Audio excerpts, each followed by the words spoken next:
Hi, I'm Kevin Tame, and welcome to The Hacktivist. Today I am playing the Spiky NGObokata. That is the Polana deck that Jeff Struby built, and I'm playing tolaasin. I actually don't never know how to say this, but it is Russell, who I have played with before in the past, and we've chatted lots of number of times on Slack, so becoming a friend of mine in the Netrunner community. So he's playing an Apoc Val deck, which can sometimes be a pain because rezing Polana's ice is expensive. So let's jump into the match and see how things went. Okay, so that's not a very good starting hand to have two Obokatas. So I want to see money and a few pieces of ice. Usually a hedge fund is great. This one's okay. The DNA tracker is really kind of not great right now, but it's what I have to deal with. So. Okay, so the swordsman isn't great, but it's just a piece of ice just to have there, just in case, just to dissuade my opponent from, running HQ. So at this point in the game, I actually don't know if it's an Apoc deck or not. So I'm just starting to set up. I see he plays inject. I see retrieval run, and see David.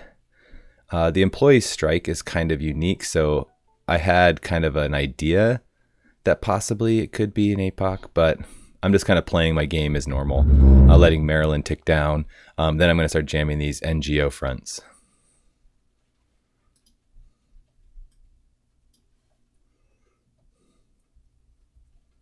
So Russell is just trying to get set up. Me, I'm just digging for some ice so I can start protecting my centrals a little bit more.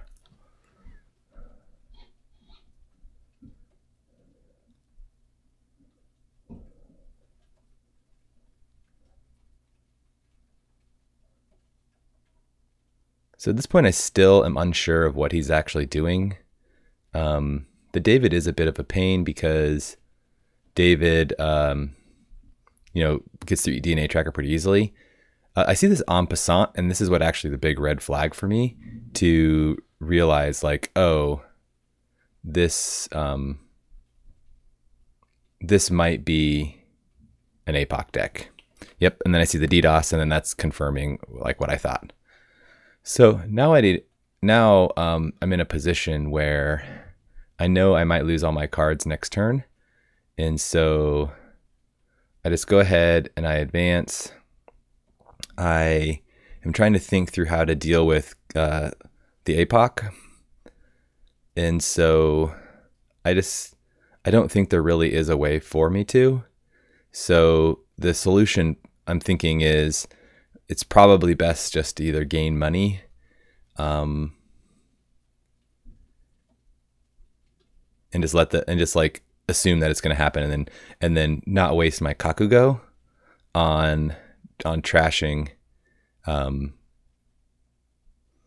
either rezing stuff or putting it out there, and so that I can kind of get set up right away again.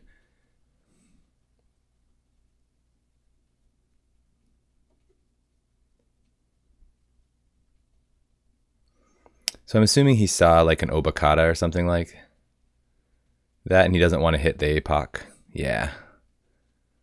So I go ahead and I need to get some ice, and so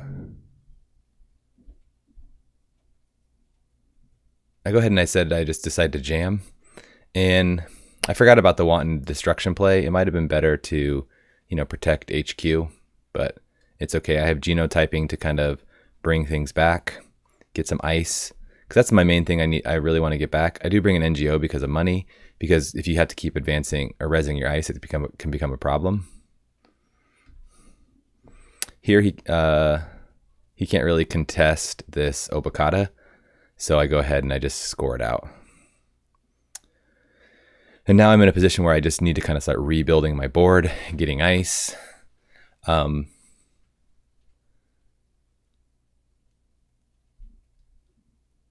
that's kind of an unfortunate pick for him to pick off that brain trust.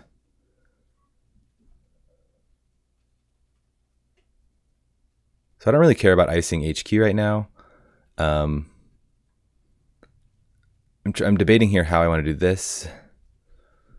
because I really kind of want to start protecting archives too, because what you want to do is you don't want them to use Omar to get past like your big servers. So having like 2 pieces of ice on all centrals is pretty good. This is actually perfect to see, because that forces my opponent to,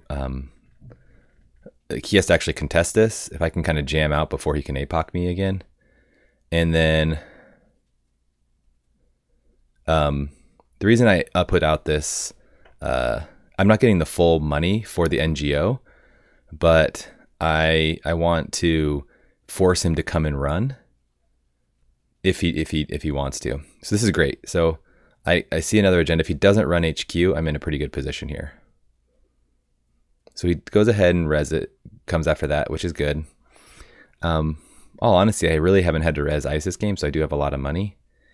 Oh, I wish he had, in this situation, I really wish he had hit the snare. He hits the snare here, which is great. It's a good tempo hit. It didn't hit the most important pieces. But now I'm seeing a bunch of ice. And so I need to start protecting a server, or like I'm going to lose off of R&D possibly. And I don't want him to rebirth in. So it's okay. Like if I give him HQ maybe, but I can't give him, I want to make this like kind of beefy server. And now this is great because now I'm seeing lots of ice, and now I can start like kind of double icing everything. And I go ahead and I put the DNA tracker on archive. So I have 2 DNA trackers there, which could potentially be a big pain for him.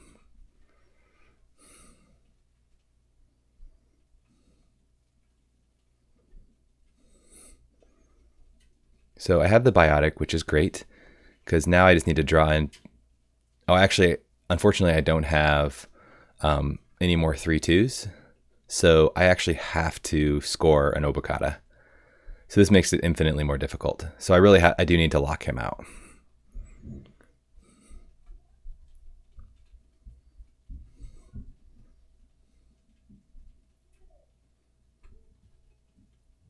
Which him seeing that last brain trust was actually really difficult for me. So I'm going to go ahead and just jam this. I want to force him to potentially use his DDoS, because I don't want him to use his DDoS for so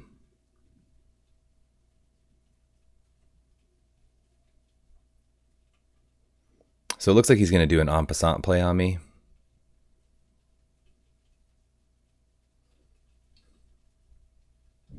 So he en passants, which is a bummer. And now I can't res that one. But the real advantage here is I did get him to use an en passant, get him to use the DDoS. And now I just need to build this server up a little bit more. And hopefully I'm able to score from it.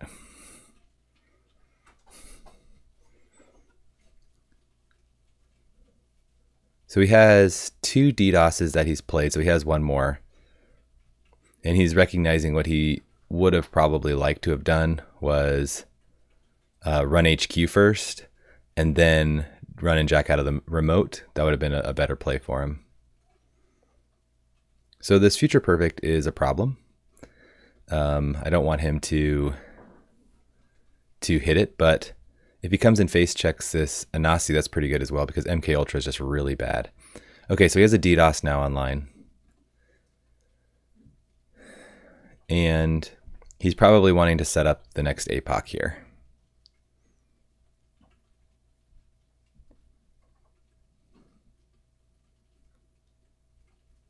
So now I'm double iced up, so he can't hit me with, he has to break through several of these ice. So if he tries to rebirth, he's going to have to go through things.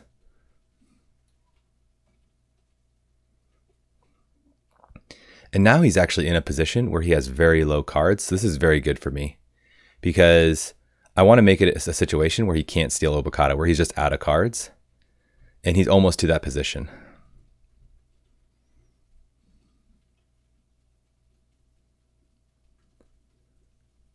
So I go ahead and I put the DNA tracker over there so that he has to deal with that.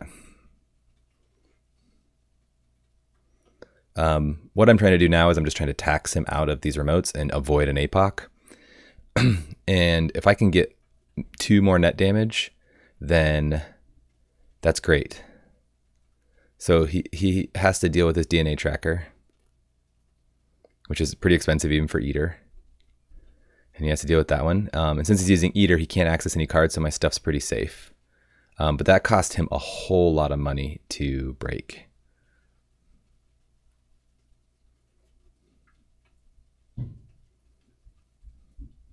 So he makes a successful run on HQ. He now needs to make a successful run on Archives again. And this is where I think the Omar run might have made a mistake for him, because he now still has to make a run on Archives because it's not really technically a run. And now this Kakugo is great because that gives him the net damage that that I needed. So now I can score Obokata next turn because he can't actually steal it. And then also hitting so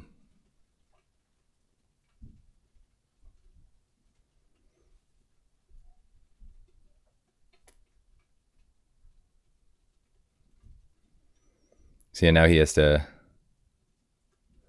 run Archives here because of the 2 DNA trackers. So I think the optimal play for him at the end was probably to just run Archives normal, run R&D normal, run HQ normal, not do the Omar run. Because the Omar run isn't more efficient for him to then just run R&D or HQ.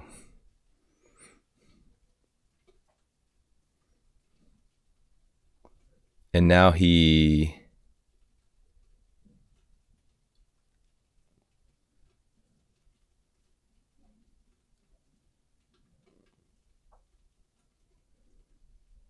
doesn't have the, obviously he doesn't have the stuff anymore. Yep, so he knows he's lost. He can't get out of it. And so he's just we're just chatting about anything that he concedes. So great match, well played. He had it took me a little bit of time to realize that he was on an Apoc deck. And then that kind of, I think, hurt me on the first Apoc. But I had only committed 4 ice, which is okay. If I had committed more, it could have been a lot worse. When you overextend yourself and then get Apoc, that's a real problem. So I think his major mistake at the end there was he potentially could have got off the Apoc again if he hadn't have done the Omar run. But I think part of the problem was this Kakugo, and it pinged him down to a limited amount of cards. And so if I have another Kakugo on a server, on server 2, he can never steal Obokata because it takes 5 cards. And so he had just lost so much of his deck at that point. It was going to be nearly impossible for him to win that game without stealing a Future Perfect. The Future Perfect was in my hand, and so he could potentially have gotten it. But I think it kind of slipped away from his hands when he ran out of deck there.